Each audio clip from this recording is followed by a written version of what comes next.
Había gente durmiendo en la Puerta del Sol que juraba que iba a cambiarlo todo. Eran mayo de 2011 y España ardía de una manera que hacía décadas no se veía. No era el fuego de la violencia ni el de la guerra, era el fuego de la indignación.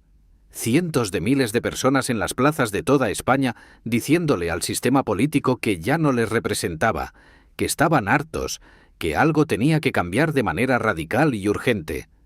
Muchos de aquellos indignados eran jóvenes, muchos eran trabajadores que habían perdido su empleo en la crisis, muchos eran personas que nunca antes habían pisado una manifestación y que aquella noche de mayo decidieron que ya era suficiente.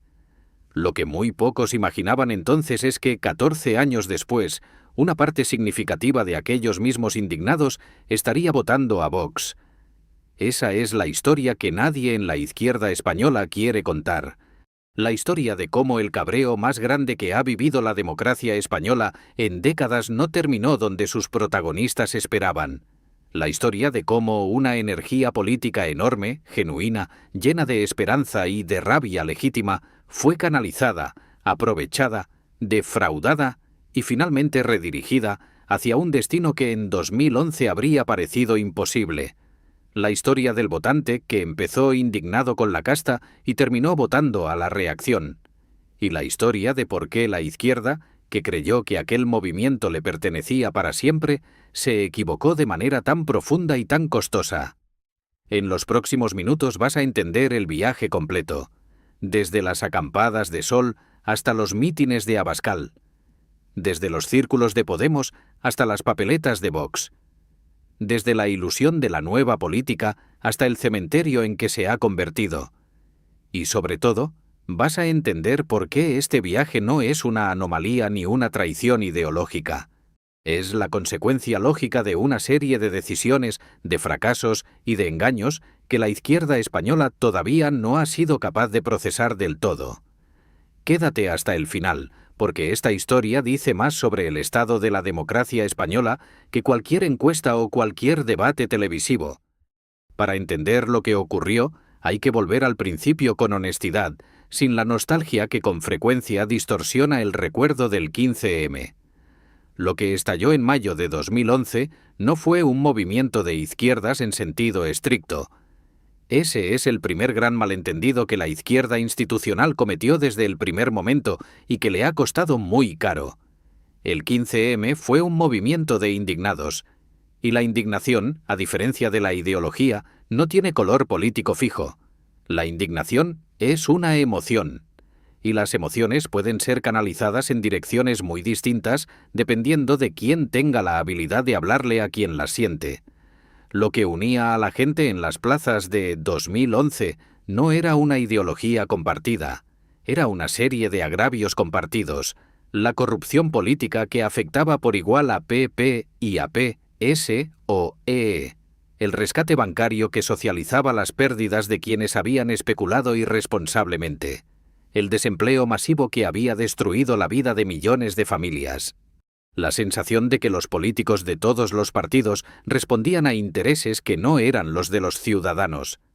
La percepción de que el sistema bipartidista era un juego de dos equipos que se alternaban en el poder mientras las reglas del juego seguían beneficiando siempre a los mismos. Eso era el 15M en su raíz más profunda. Una rebelión contra la percepción de que el sistema político había dejado de funcionar para la gente común. Y esa raíz, que en 2011 fue leída casi universalmente como un fenómeno de izquierda porque las acampadas eran más coloridas y ruidosas que los mítines tradicionales, contenía en realidad un elemento que la izquierda no supo ver o no quiso ver. Era también profundamente antiprogresista en el sentido más literal. Era una rebelión contra el establishment. Y el establishment en España en 2011 incluía al PSOE tanto como al PP. Incluía a los sindicatos mayoritarios, incluía a los medios de comunicación tradicionales, incluía a toda la red de instituciones y organizaciones que habían gestionado la transición y sus consecuencias durante décadas. El 15M le decía a todo eso que no funcionaba. Y ese mensaje, aunque en aquel momento lo articularon principalmente voces de izquierda, Era en su estructura emocional perfectamente compatible con un discurso de derecha radical que llegara años después, diciendo exactamente lo mismo con otras palabras. Pero en 2011 eso no era evidente. Lo que era evidente es que algo había cambiado en la política española de manera irreversible. Las elecciones generales de noviembre de 2011, convocadas anticipadamente por Zapatero, dieron una victoria aplastante al PP de Rajoy y hundieron al PSOE a sus peores resultados en democracia. Pero también mostraron que había un espacio enorme de electores que querían algo diferente a los dos partidos tradicionales. Ese espacio estaba ahí, visible, esperando a quien supiera ocuparlo. Y entonces llegó Podemos. Hay que reconocer, con la perspectiva que dan los años, que lo que Pablo Iglesias y los profesores de ciencia política de la Complutense construyeron entre 2014 y 2015 fue algo políticamente notable. Podemos leyó el 15M con una inteligencia estratégica que el PSOE fue incapaz de aplicar. Entendió que la energía de las plazas no era ideológicamente fija. Entendió que el lenguaje de la casta versus la gente era más poderoso que el lenguaje de la izquierda versus la derecha, precisamente porque llegaba a personas que no se identificaban con las categorías tradicionales. Entendió que había que hablarle a la indignación antes de hablarle a la ideología. El ascenso de Podemos entre 2014 y 2016 fue meteórico y genuinamente histórico. En las elecciones de diciembre de 2015, el partido fundado apenas un año antes obtuvo más de 5 millones de votos y 69 diputados. Era la irrupción más espectacular en el sistema político español desde la transición. La nueva política había llegado. El bipartidismo se había roto. Todo iba a cambiar. Pero no cambió. O más precisamente, cambió de una manera que los que habían puesto sus esperanzas en Podemos no esperaban ni querían. Porque lo que ocurrió en los años siguientes es una historia de decisiones estratégicas discutibles, de luchas internas devastadoras, de distancia creciente entre el partido y la gente que lo había votado, y finalmente de una entrada en el gobierno que, según sus críticos más duros, convirtió a los que habían prometido asaltar los cielos en gestores del sistema que habían jurado transformar. Las guerras internas de Podemos entre 2016 y 2020 fueron extraordinariamente dañinas para la imagen del partido. La confrontación entre Pablo Iglesias e Íñigo Errejón, dos de sus fundadores, se convirtió en un espectáculo de luchas de poder que resultaba difícilmente distinguible de las que Podemos había criticado en los partidos tradicionales. La salida de Errejón, la creación de Más País, la fragmentación del espacio a la izquierda del PSOE, todo eso mandó una señal muy clara a muchos votantes que habían apostado por la nueva política. Los nuevos políticos tenían exactamente los mismos problemas que los viejos: el ego, el poder, las disputas por el control de las siglas y los aparatos.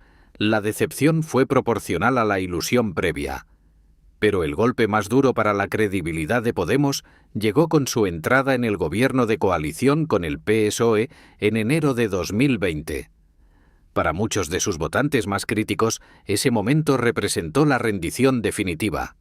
El partido que había prometido no pactar con el PSOE, que había construido su identidad sobre la ruptura con el régimen del 78, que había prometido una transformación radical del modelo económico y social español, terminó siendo el socio minoritario de un gobierno liderado por Pedro Sánchez, un político del PSOE de toda la vida, en un ejecutivo que en muchos aspectos continuaba las políticas que Podemos había criticado durante años.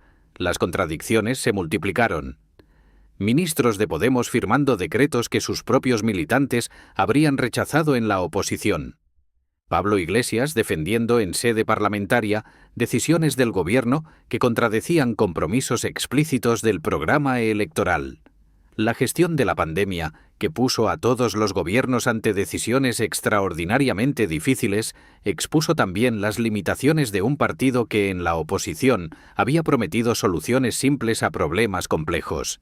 y la salida de Iglesias del gobierno para presentarse a las elecciones de la Comunidad de Madrid en 2021, donde fue derrotado de manera contundente por Ayuso, fue el inicio del fin de una etapa.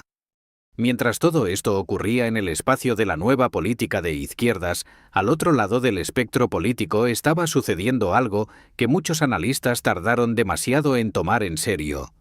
Vox irrumpió en el Parlamento andaluz en diciembre de 2018 con 12 escaños que nadie había predicho con esa magnitud. En las elecciones generales de abril de 2019 obtuvo 24 diputados. En las de noviembre del mismo año, 52. Era el crecimiento más rápido de un partido de derecha radical en la historia de la democracia española. Y aquí es donde la historia se vuelve más incómoda para la izquierda, porque los estudios electorales y las encuestas de aquellos años empezaron a mostrar algo que no encajaba en el relato dominante. Una parte del electorado de Vox no venía del PP, venía de la abstención, venía de Ciudadanos. Y según fuentes cercanas a los equipos de análisis electoral de varios partidos, una parte no despreciable venía también de votantes que en ciclos anteriores habían apoyado a Podemos o que habían participado activamente en el 15M. ¿Cómo es posible algo así? ¿Cómo puede alguien que en 2011 dormía en Sol, indignado con el sistema, terminar votando a Vox? La respuesta requiere abandonar la manera en que habitualmente pensamos sobre la ideología política y sustituirla por algo más parecido a la psicología electoral, porque lo que mueve a muchos votantes no es la posición en el eje izquierda-derecha, es la emoción. Y la emoción dominante que el 15M articuló, la indignación frente al sistema, frente a la élite, frente a los que mandan y no rinden cuentas, es una emoción que Vox ha sabido capitalizar con una eficacia notable entre ciertos segmentos de la población. El discurso de Vox tiene elementos que resuenan de manera sorprendente con algunos de los agravios que articuló el 15M, aunque los envuelva en un marco ideológico completamente diferente. La crítica a las élites políticas, aunque Vox la dirija principalmente contra la izquierda y los independentistas. La denuncia de un sistema que no funciona para la gente común, aunque Vox identifique causas y soluciones radicalmente distintas. La apelación a una identidad colectiva amenazada, aunque en Vox esa identidad sea la nación española y no la ciudadanía indignada. La promesa de romper con lo establecido y devolver el poder a la gente, aunque la gente de Vox y la gente del 15M sean conceptualmente muy diferentes. No se trata de que Vox y el 15M sean lo mismo. Son cosas profundamente distintas en sus valores, en sus propuestas y en su visión del mundo. Pero comparten una estructura emocional que explica por qué la misma emoción de base, el cabreo con el sistema, puede canalizarse en direcciones aparentemente opuestas dependiendo de quién llegue primero a hablarle a quien la siente y con qué lenguaje lo haga. Y aquí está el fracaso más profundo de la izquierda española en estos 15 años. No supo retener la emoción que había capturado en 2011. No supo mantener viva la conexión con los votantes que le habían dado su confianza. No supo gestionar las expectativas que había generado. Y cuando esos votantes decepcionados volvieron a buscar un canal para su indignación, la izquierda ya no estaba disponible de la misma manera. Estaba en el gobierno, gestionando presupuestos, negociando con independentistas, defendiendo decisiones que sus propios votantes no entendían. Y Vox estaba en la oposición, furioso, simple, directo, hablándole al cabreo sin las complicaciones que impone el ejercicio del poder. Hay un perfil sociológico que los analistas electorales han identificado con cierta claridad en los últimos años y que ilustra este fenómeno mejor que cualquier abstracción teórica. Es el varón de entre 35 y 50 años, con estudios medios, trabajador por cuenta ajena o autónomo, que en 2011 participó en las acampadas o simpatizó con ellas, que en 2015 votó a Podemos con ilusión, que en 2019 se abstuvo o votó en blanco decepcionado y que en las últimas elecciones ha dado su voto a Vox. No es el único perfil de votante de Vox, ni siquiera el mayoritario, pero existe. y su existencia es políticamente significativa porque representa la historia completa del fracaso de la nueva política en 15 años. Este votante no ha cambiado de valores de manera radical. Sigue siendo alguien que desconfía de las élites. Sigue siendo alguien que siente que el sistema no le representa. Sigue siendo alguien que quiere que algo cambie de manera fundamental en la manera en que este país está gobernado. Lo que ha cambiado es a quién le da su voto de protesta. Y lo que explica ese cambio no es una conversión ideológica, sino una acumulación de decepciones con quienes prometieron ser la alternativa y no lo fueron. La izquierda española, cuando se enfrenta a este fenómeno, tiende a recurrir a dos explicaciones que le resultan cómodas, pero que son insuficientes. La primera es culpar a la desinformación y a las redes sociales, argumentando que estos votantes han sido manipulados por algoritmos y bulos. La segunda es simplemente descalificarlos, tratarlos como personas que han sucumbido al fascismo o a la xenofobia y que, por tanto, han salido del perímetro de lo que merece análisis serio. Ambas respuestas son un error. Son un error porque son falsas en muchos casos. Y son un error porque impiden hacer el análisis honesto que sería necesario para entender qué falló y cómo podría revertirse. Porque lo que falló no fue principalmente la comunicación ni la resistencia de los votantes a la manipulación. Lo que falló fue la política. Fallaron los partidos que prometieron una cosa y entregaron otra. Falló la gestión del poder cuando finalmente llegó. Fallaron los liderazgos que priorizaron sus guerras internas sobre el proyecto colectivo. Falló la capacidad de mantener una conexión genuina con la gente que había depositado su confianza. Y cuando la política falla de esa manera, los votantes no desaparecen. Buscan otra puerta. Y si la única puerta que en ese momento está abierta y parece fresca y diferente es la de la derecha radical, algunos de ellos entran por ahí. Hay una dimensión de esta historia que va más allá de España y que conviene mencionar para entenderla en su contexto completo. Lo que ha ocurrido con el 15M y Vox es una versión española de un fenómeno que se ha repetido en muchas democracias occidentales en la última década. En Francia, votantes que apoyaron a los socialistas terminaron en las filas del Rassemblement National de Marine Le Pen. En Italia, militantes del movimiento 5 Estrellas, que en su origen tenía un perfil muy similar al del 15M, terminaron apoyando a la coalición de Giorgia Meloni. En Estados Unidos, hay estudios que documentan votantes que apoyaron a Bernie Sanders en las primarias demócratas y luego votaron a Donald Trump en las generales. El patrón es reconocible porque la emoción subyacente es la misma. La indignación con un sistema que perciben como corrupto e irresponsable, buscando desesperadamente un canal que le dé salida. Lo que esto sugiere es que el problema no es solo de la izquierda española. Es un problema estructural de las democracias occidentales en su conjunto, que han generado niveles de desconfianza institucional tan profundos que los votantes más alejados del centro político están dispuestos a cambiar de bando si el bando que los tenía no les entrega lo prometido. La lealtad ideológica, que durante décadas fue un factor estabilizador de los sistemas de partidos, se ha debilitado de manera significativa. Lo que permanece es la emoción. Y la emoción, como hemos visto, es perfectamente transferible. ¿Qué queda entonces del 15M 15 años después? Queda la ruptura del bipartidismo, que fue real e irreversible aunque sus consecuencias no hayan sido las que sus protagonistas esperaban. Queda la normalización de un espacio político a la izquierda del PSOE, encarnado ahora por Sumar con todas sus limitaciones y contradicciones. Queda la entrada en el vocabulario político español de conceptos y debates que antes eran marginales, y queda, sobre todo, la evidencia de que la indignación sin propuesta política sólida, sin liderazgos capaces de gestionar el poder con coherencia y sin una conexión genuina y duradera con la gente que la siente, no produce transformación. Produce ciclos de esperanza y decepción que terminan beneficiando a quien mejor sabe hablarle al cabreo en cada momento. En 2011, ese alguien era Podemos. En 2024, ese alguien es Vox. En 2034 será otro. Y así seguirá siendo mientras los partidos que llegan al poder con promesas de cambio sigan siendo incapaces de mantener la conexión con quienes los llevaron hasta allí.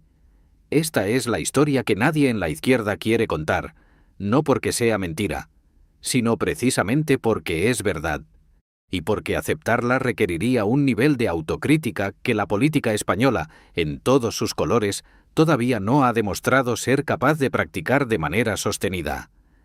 15 años después de las acampadas, el sistema político español es más fragmentado, más polarizado y más impredecible que nunca. El voto de cabreo sigue siendo el motor más potente de la política española. La diferencia es que ya no tiene una dirección fija. Va donde alguien sepa hablarle con suficiente convicción y suficiente rabia. Y eso, para cualquier partido que aspire a gobernar este país de manera estable y transformadora, debería ser la lección más importante de estos 15 años. Si esta historia te ha hecho pensar, si crees que hay algo en este análisis que merece ser debatido, deja tu opinión en los comentarios. ¿Crees que la izquierda española puede recuperar a esos votantes? ¿O el viaje del 15M a Vox es ya irreversible para una parte de ese electorado? Este canal existe para hacer las preguntas que los medios tradicionales evitan y para analizar la política española sin complejos ni bandos.